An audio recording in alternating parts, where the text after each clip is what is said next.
बुजुर्गों नौजवान दोस्तों, मेरे से पूर्व साथियों ने बताया कि अब मिशन 2024 शुरू हो चुका है। मिशन 2024 का मतलब है 2024 में हमारे यहाँ पर लोकसभा के चुनाव भी होंगे और हरियाणा प्रदेश की असेंबली के चुनाव भी होंगे। और इसको लेकर के सभी राजनीतिक दलों ने अपनी अपनी तैयारियां शुरू की हुई है।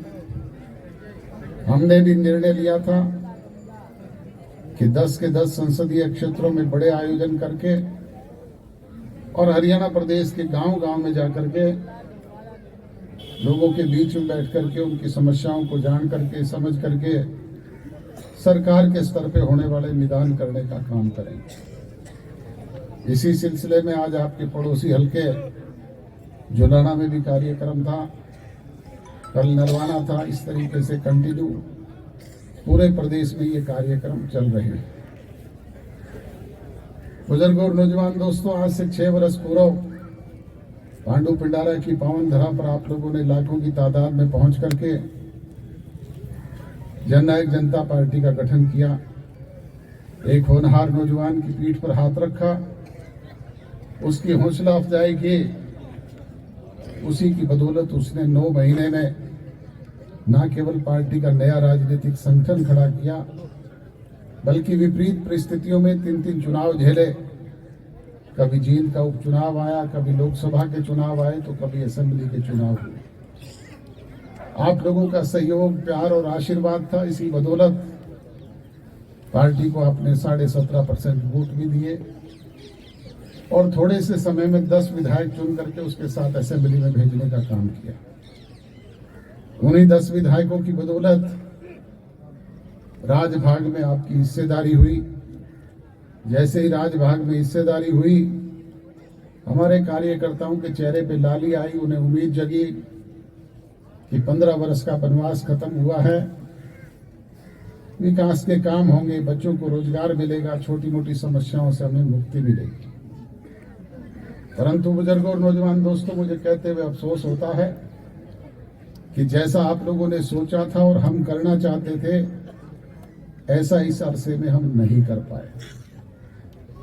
उसके कारण है कि एक तो हम पूर्ण बहुमत में नहीं, सरकार में 20% के साझेदार हैं, और दूसरा जैसे ही सत्ता परिवर्तन हुआ, सरकार बनी, कोरोना जैसी विश्वव्यापी महामारी आ गई।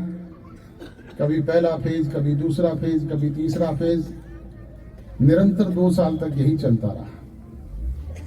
जब तक जनप्रतिनिधि लोगों के बीच में जाए नहीं, उनकी समस्याओं को जाने नहीं, समझे नहीं, तब तक उनका समाधान भी नहीं हो पाता है। और उस कोरोना से मुक्ति मिली तो किसान आंदोलन चल पड़ा। उस किसान आंदोलन की मार भी अगर सबसे ज्यादा किसी को पड़ी तो वो हम पर पड़ी। कानून बनाए थे केंद्र की सरकार ने, लागू करवाने का काम किया था सांसदों ने। ना तो हमारा कोई सांसद था, ना केंद्र की सरकार में भागीदारी, परंतु उसके बावजूद भी जगह जगह जो किसान भाई धरने में बैठे हुए थे, वो एक ही बात करते थे, दुष्यंत चौटाला इस्तीफा दे दे, सरकार से अलग हो जाए।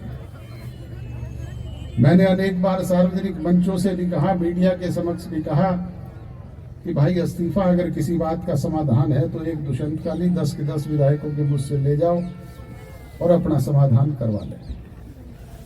इस्तीफा तो केंद्र की सरकार में मंत्री रही हरसिमरत कौर बादल ने भी मंत्रिमंडल से दिया था। इस्तीफा तो मेरे भाई अभय सिंह चौटाला ने भी विधायकी से दिया था। कुछ हासिल हुआ क्या? हासिल होता है राज से, ताकत से, सत्ता से, और समाधान निकलते हैं बातचीत के जरिए।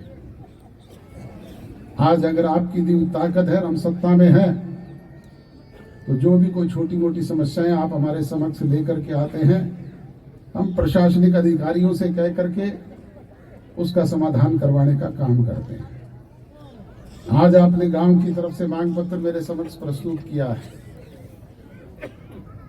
मैं ठोक करके दावे के साथ आपके बीच में कह सकता हूं कि आपको इन समस्याओं से निजात दिलाने का काम हरियाणा प्रदेश की सरकार से करेंगे। और अगर राज्य में ताकत में ना हो तो फिर मेरे जैसे कितने विधायक रोज आपके बीच में घूमते रहो, कोई पूछने वाला है क्या? जो कोई कोर कसर कमी कोताही पिछले समय में रही है, चाहे वो कोरोना काल की वजह से रही, चाहे किसान आंदोलन की वजह से रही, चाहे कोई हमारी कमी की वजह से रही, शेष बचे हुए समय में न केवल उसकी भरपाई करेंगे बल्कि आपको सवाया करके देने का काम भी करेंगे। आपने जो मांग रखी है उनके अलावा एक और मैं आपको इसमें ऐड करके देता हूं, आपके गांव में ई लाइब्रेरी बनाने का काम भी करेंगे। ये आपने मांगी नहीं थी।